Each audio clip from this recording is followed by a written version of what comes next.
ಇಲ್ಲಸಲ್ಲದ ವಿಚಾರಗಳು ನಮ್ಮ ಕಿವಿಗೆ ಸೇರಿಕೊಂಡು ಸ್ವಲ್ಪ ಮಟ್ಟಿಗೆ ಬದಲಾವಣೆಯನ್ನು ತರುವಂಥ ಈ ಮುದ್ರೆ, ಆ ಪಾಶದಿಂದ ವಿಮುಕ್ತಿ ಹೊಂದಬೇಕು. ಶತ್ರು ಅಂತೇಳಿ ಆಲಸ್ಯ ಎನ್ನುವಂಥ ಶತ್ರುನ ಮೊದಲು ಸಾಯಿಸಬೇಕು.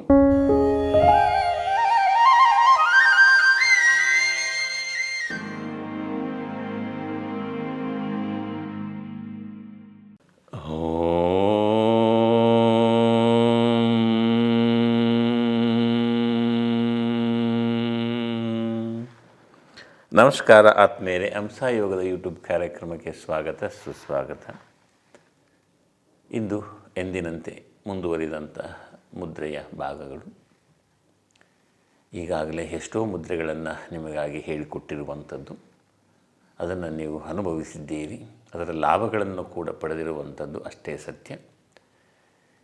ಕೆಲವೊಮ್ಮೆ ಗೊಂದಲದ ಗೂಡಾಗುತ್ತೆ. ಕೆಲವೊಂದು ಸಂದರ್ಭದಲ್ಲಿ ಎಷ್ಟೇ ನಾವು ಸಕಾರಾತ್ಮಕವಾಗಿ ಆಲೋಚನೆ ಮಾಡಿದರೂ ಕೂಡ ಎಲ್ಲೋ ಒಂದು ಕಡೆ ನಮ್ಮ ಸಾಮಾಜಿಕ ಆನುವಂಶಿಕತೆಯಿಂದ ಇಲ್ಲಸಲ್ಲದ ವಿಚಾರಗಳು ನಮ್ಮ ಕಿವಿಗೆ ಸೇರಿಕೊಂಡು ರೋಗಗಳಿಂದ ಬಳಲುವಂಥದ್ದಾಗಿರ್ಬೋದು, ಆರ್ಥಿಕ ವ್ಯವಸ್ಥೆಯಿಂದ ಬಳಲುವಂಥದ್ದಾಗಿರಬಹುದು, ಮಾನಸಿಕವಾಗಿ ಇರುವಂಥ ಎಷ್ಟೋ ರೀತಿಯಾದ ಗೊಂದಲಗಳಿಂದ ಬಳಲುವಂಥದ್ದು ಸರ್ವೇ ಸಾಮಾನ್ಯವಾಗಿದೆ ಇಂದಿನ ಈ ದಿನಗಳಲ್ಲಿ. ಅಂತಹ ಹೀಗಾಗಲೇ ಆ ವಿಚಾರದ ಬಗ್ಗೆ ಕೆಲವೊಂದು ಮುದ್ರೆಗಳನ್ನು ಹೇಳಿದ್ದೀನಿ. ಆದರೆ ಇದು ಒಂದು ಸ್ವಲ್ಪ ಮಟ್ಟಿಗೆ ಬದಲಾವಣೆಯನ್ನು ತರುವಂಥ ಈ ಮುದ್ರೆ, ನಕಾರಾತ್ಮಕ ಶಕ್ತಿ ಎನ್ನುವಂಥದ್ದು ನಮ್ಮನ್ನು ಎಲ್ಲೋ ಒಂದು ಜಾಗದಲ್ಲಿ ತುಳಿಯುವಂಥ ಕೆಲಸ ಮಾಡುತ್ತೆ. ಆ ನಕಾರಾತ್ಮಕ ಶಕ್ತಿಗೆ ನಾವು ಅವಕಾಶವನ್ನೇ ಕೊಡಬಾರ್ದು ಯಾವತ್ತೂ ಕೂಡ. ವಿಧ ವಿಧವಾದ ರೀತಿಯಾದ ಮುದ್ರೆಗಳನ್ನು, ವಿಧ ವಿಧವಾದ ಶಬ್ದಗಳನ್ನು, ಒಳ್ಳೆಯ ಮಾತುಗಳನ್ನು, ಒಳ್ಳೆಯ ನಡೆ ನುಡಿಗಳನ್ನು ಆಚರಿಸುವುದರಿಂದ ನಮಗೆ ಸಕಾರಾತ್ಮಕ ಹೆಚ್ಚಾಗುತ್ತೆ, ನಕಾರಾತ್ಮಕ ಕಮ್ಮಿ ಆಗ್ತಾ ಬರುತ್ತೆ. ಮನುಷ್ಯನಿಗೆ ಶತ್ರು ಯಾರು ಅಂತ ಕೇಳ್ತಾರೆ. ಶತ್ರು ಎಂದಾಕ್ಷಣ ನಮಗೆ ನೆನಪು ಬರುವಂಥದ್ದು ಪಕ್ಕದವರು, ನಮಗೆ ಆಗದೇ ಇರುವಂಥವರು, ಕೆಲಸದಲ್ಲಾಗಿರ್ಬೋದು, ಬಂಧು ಬಾಂಧವರಲ್ಲಿ ಆಗಿರ್ಬೋದು, ಸ್ನೇಹಿತರಲ್ಲಾಗಿರ್ಬೋದು, ಅವರನ್ನೇ ಹೊರಗಡೆ ತೋರಿಸುವಂಥದ್ದು ನಾವು ಮಾಡ್ತೀವಿ. ಆದರೆ ಮುಖ್ಯವಾಗಿ ಏನಪ್ಪ ಅಂತಂದರೆ, ನಮ್ಮ ಆಲಸ್ಯನೇ ನಮ್ಮ ಶತ್ರು. ಎಂದೂ ಕೂಡ ನಾವು ಆಲಸ್ಯ ಮಾಡಬಾರ್ದು. ಸೋಮಾರಿತನ, ಉದಾಸೀನ ಹೀಗೆ ಮಾಡುವಂಥ ಕೆಲಸವನ್ನು ಮುಂದೆ ದೂಡ್ತಾ ಹೋಗುವಂಥದ್ದು, ಆಲಸ್ಯತನ ಜಾಸ್ತಿ ಆದಾಗ ನೀವು ಏನು ಮಾಡೋದಕ್ಕೂ ಕೂಡ ಆಗೋದಿಲ್ಲ. ನಿಮ್ಮಲ್ಲಿ ಜಡತ್ವ ಹೆಚ್ಚಾಗುತ್ತೆ, ನಕಾರಾತ್ಮಕ ಶಕ್ತಿ ಹೆಚ್ಚಾಗುತ್ತೆ, ಇನ್ನೂ ಅನೇಕ ರೀತಿಯಾದ ಬಾಧೆಗಳು ನಿಮಗೆ ಕೊಡ್ತಾ ಬರುತ್ತೆ. ಇಂತಹ ಬಾಧೆಗಳನ್ನು ನಿವಾರಣೆ ಮಾಡುವಂಥ ಇಂದಿನ ವಿಶೇಷವಾಗಿರುವಂಥ ಈ ಮುದ್ರೆ. ಮೊದಲಿಗೆ ಮುದ್ರೆ ಹೆಸರು ತಿಳಿಯೋಣ, ಆನಂತರ ಅದರ ಮಾಡುವಂಥ ವಿಧಾನ ತಿಳಿಯೋಣ. ಈಗಾಗಲೇ ಲಾಭಗಳು ಆಲ್ಮೋಸ್ಟ್ ಹೇಳಿಬಿಟ್ಟಿದ್ದೀನಿ. ಈಗ ಅದರ ಹೆಸರು ಪಾಶ ಮುದ್ರಾ ಅಂತ. ಪಾಶ ಎಂದಾಕ್ಷಣ ಹಗ್ಗ, ಬಂಧನ ಮಾಡು, ಯಾವುದೋ ಒಂದು ವಿಚಾರದಿಂದ ನಮ್ಮನ್ನು ನಮ್ಮ ಮಾನಸಿಕವಾಗಿ ನಾವು ಬದ್ಧರಾಗಿರ್ತೀವಿ, ಕಟ್ಟಿ ಹಾಕ್ಕೊಂಡ್ಬಿಟ್ಟಿರ್ತೀವಿ. ಆ ಪಾಶದಿಂದ ವಿಮುಕ್ತಿ ಹೊಂದಬೇಕು. ಅಂದರೆ ಈ ರೋಗಗಳು ಆಗಿರಬಹುದು, ಮಾನಸಿಕವಾಗಿ ಗೊಂದಲಗಳಾಗಿರ್ಬೋದು. ಆಗಲೇ ಹೇಳಿದ್ನಲ್ಲ, ಶತ್ರು ಅಂತೇಳಿ ಆಲಸ್ಯ ಎನ್ನುವಂಥ ಶತ್ರುನ ಮೊದಲು ಸಾಯಿಸಬೇಕು. ಅದನ್ನು ಆಲಸ್ಯ ಎನ್ನುವಂಥ ಶತ್ರುನ ನೀವು ಯಾವಾಗ ಧ್ವಂಸ ಮಾಡ್ತೀರಿ, ನಿಮ್ಮ ಜೀವನದ ವಿಜಯ ಬಾವುಟ ಆರಿತು ಅಂತಲೇ ಲೆಕ್ಕ.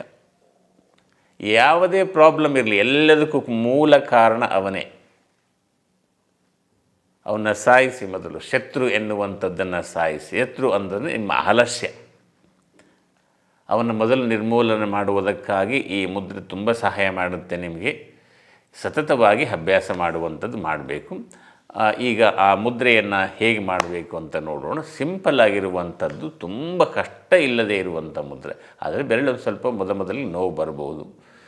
ಸ್ವಲ್ಪ ಸ್ವಲ್ಪ ಅಭ್ಯಾಸ ಮಾಡಿ 1 ನಿಮಿಷ 2 ನಿಮಿಷ 5 ನಿಮಿಷ 10 ನಿಮಿಷ ಹಾಗೆ ಹೆಚ್ಚಿಸ್ತಾ ಹೋಗಿ ಈ ಮುದ್ರೆಯನ್ನು ಮೊದಲು ಮಾಡುವಂಥದ್ದನ್ನು ತಿಳ್ಕೊಳ್ಳೋಣ, ಅದರ ಸಮಯ ತಿಳ್ಕೊಳ್ಳೋಣ. ನೆಕ್ಸ್ಟ್ ಹಾಗೆ ಬನ್ನಿ. ಮೊದಲಿಗೆ ಈ ಕೈನ ಈ ಥರ ತನ್ನಿ. ಈ ಮಧ್ಯದ ಈ 3 ಬೆರಳುಗಳೇನಿದೆಯಲ್ಲ ಈ ರೀತಿ ಪಡಚುವಂಥದ್ದು. ಈ ಬೆರಳು ಮತ್ತು ಈ ಬೆರಳು ಈ ಊರ್ಧ್ವವಾಗಿರಬೇಕು. ಈ ಜಲತತ್ವ ಅಗ್ನಿತತ್ವ ಮೇಲ್ಮುಖವಾಗಿರಬೇಕು. ಈ ವಾಯುತತ್ವ ಆಕಾಶತತ್ವ ಭೂತತ್ವ ಸ್ಟ್ರೈಟಾಗಿ ಈ ರೀತಿ ಇರಬೇಕು. ಇದೇ ಪಾಶಮುದ್ರಾ. ಈ ಮುದ್ರೆಯನ್ನು 2 ಕೈಯಿಂದ ಬೇಕಾದರೂ ಮಾಡಬಹುದು, 1 ಕೈಯಿಂದ ಬೇಕಾದರೂ ಮಾಡಬಹುದು. ಎಡಗೈ ಆದರೂ ಸರಿ, ಬಲಗೈ ಆದರೂ ಸರಿ, ಯಾವ ಕೈಯಿಂದ ಬೇಕಾದರೂ ಮಾಡಬಹುದು. ಇಲ್ಲಿ ಯಾವುದೇ ರೀತಿಯಾದ ಜಪಗಳು ಇಲ್ಲ, ತಪಗಳು ಇಲ್ಲ. ನಿಮಗೆ ಸಾಧ್ಯ ಆದರೆ ಧ್ಯಾನ ಮಾಡುವ ಸಂದರ್ಭದಲ್ಲಿ ಈ ರೀತಿ ಹಿಡಿದು ಅಭ್ಯಾಸ ಮಾಡುವಂಥದ್ದು ಮಾಡಿಕೊಳ್ಳಿ.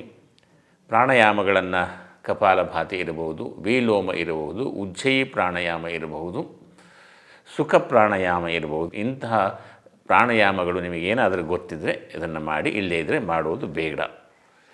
ತಪ್ಪು ಎಂದೂ ಕೂಡ ಮಾಡಬೇಡಿ. ಜಸ್ಟ್ ಬರೇ ಮುದ್ರೆ ಇಟ್ಕೊಂಡು ಸ್ವಲ್ಪ ಹೊತ್ತು ಕೂತ್ಕೊಳ್ಳುವಂಥದ್ದು ಅಭ್ಯಾಸ ಮಾಡಿಕೊಳ್ಳಿ. ನಿಮಗೆ ಇಲ್ಲದೇ ಇದ್ದರೆ ಸಹಜವಾಗಿ ಟಿ ವಿಯನ್ನು ನೋಡುವ ಸಂದರ್ಭದಲ್ಲಿ ಬೇಕಾದರೂ ಮಾಡ್ಬೋದು, ಯಾರು ಇಲ್ಲದೇ ಇರೋ ಸಂದರ್ಭದಲ್ಲಿ ಬೇಕಾದರೂ ಮಾಡ್ಬೋದು, ಪ್ರಯಾಣದ ಸಂದರ್ಭದಲ್ಲಿ ಮಾಡ್ಬೋದು, ಎಲ್ಲ ಸಮಯದಲ್ಲಿ ಮಾಡುವಂಥ ಈ ಮುದ್ರೆ. ಆದರೆ ಈ ರೀತಿ ಇರಬೇಕು. ಬೆರಳುಗಳನ್ನು ಈ ರೀತಿ ಮಡಚಿ ಇಟ್ಕೋಬಾರ್ದು. ಇದು ಸ್ಟ್ರೈಟ್ ಇರಬೇಕು, ಇದು ಸ್ಟ್ರೈಟ್ ನೇರ ಇರಬೇಕು. ಇದು ಈ ರೀತಿ ಈ ಬೆರಳುಗಳು ಈ ರೀತಿ ನೇರ ಇರಬೇಕು. ಈ ಬೆರಳುಗಳು ಈ ಮೇಲ್ಮುಖವಾಗಿರಬೇಕು. ಇದನ್ನು ತುಂಬ ಮುಖ್ಯವಾಗಿ ಗಮನಿಸಬೇಕು. ಕೆಲವರೆಲ್ಲ ಹಿಂಗೆ ಇಟ್ಕೊಂಡೆಲ್ಲ ಮಾಡ್ತಾರೆ, ಅದೆಲ್ಲ ಮಾಡಬಾರ್ದು. ಇದು ರಾಂಗ್. ಇದು ಓಕೆ, ಸ್ಟ್ರೈಟ್ ಇದು. ಇದನ್ನು ಸ್ಟ್ರೈಟಾಗಿ ಈ ಥರ ಫ್ಲಾಟಾಗಿರಬೇಕು. ಇದನ್ನು ಮೇಲ್ಮುಖವಾಗಿರಬೇಕು. ಇದೇ ಪಾಶಮುದ್ರಾ. ಇದೇ ಪೊಸಿಷನಲ್ಲಿ ಮಾಡಬೇಕು. ಈ ಪೊಸಿಷನ್ ಅಂತೇಳಿ ಈ ರೀತಿ ಮಾಡುವಂಥದ್ದು ತಪ್ಪಾಗುತ್ತೆ. ಮತ್ತು ಹಾಗೆ ಇದೇ ಸ್ಟ್ರೈಟ್ ಕೈನ ಇದೇ ಪೊಸಿಷನಲ್ಲಿ ಇಟ್ಕೋಬೇಕು. ಕೈ ಅದಕ್ಕೆ ನೋವು ಬರಬಹುದು. ಕೆಲ ದಿನಗಳ ನಂತರ 1 ಕೈಯಿಂದ ಈ ರೀತಿ ಅಭ್ಯಾಸ ಮಾಡಿ, ಆನಂತರ ಸ್ವಲ್ಪ ಹೊತ್ತಾದ ನಂತರ ಈ ಕೈ ಅಭ್ಯಾಸ ಮಾಡಿ, ಆನಂತರ ಮತ್ತೆ ಇದನ್ನು ಮಾಡಿ, ಸ್ವಲ್ಪ ಸ್ವಲ್ಪ ಅಭ್ಯಾಸ ಮಾಡುವಂಥದ್ದು ಮಾಡಿಕೊಳ್ಳಿ. ಒಟ್ಟಿನಲ್ಲಿ ಇದರ ಸಮಯ 1 ದಿನದಲ್ಲಿ 10 ರಿಂದ 15 ನಿಮಿಷಗಳ ಪೂರ್ಣ ಮುಗಿಸಬೇಕು. ಅಂದರೆ ಈಗ 1 ನಿಮಿಷ ಮಾಡ್ತೀರಿ, ನೆಕ್ಸ್ಟ್ ಇನ್ನೊಂದು ಸ್ವಲ್ಪ ಹೊತ್ತು ಬಿಟ್ಟ ನಂತರ ಮತ್ತೆ 1 ಕೈಯಿಂದ ಮಾಡಿ, ಇನ್ನೊಂದು ಸ್ವಲ್ಪ ಹೊತ್ತು ಹಾಗೆ ಮುಂದುವರಿಸ್ತಾ ಹೋಗಿ. ಏನು ತೊಂದರೆ ಏನು ಆಗುವುದಿಲ್ಲ. ಎಲ್ಲ ಬಂಧಗಳಿಂದ ಮುಕ್ತಿ ಹೊಂದುವಂಥ ಈ ಏಕೈಕ ಮುದ್ರಾ ಅಂತ ಹೇಳಬಹುದು. ಈಗಲೇ ಎಷ್ಟೋ ಮುದ್ರೆಗಳನ್ನು ಹೇಳಿದ್ದೀನಿ ಇದಕ್ಕೆ ಸಂಬಂಧಪಟ್ಟಿರುವಂಥದ್ದು. ಆದರೂ ಕೂಡ ಇಲ್ಲಿ ಬೇರೆ ರೂಪುರೇಷೆಗಳನ್ನ ಪಡ್ಕೊಳ್ತಾ ಬರುತ್ತೆ ಈ ಮುದ್ರೆ.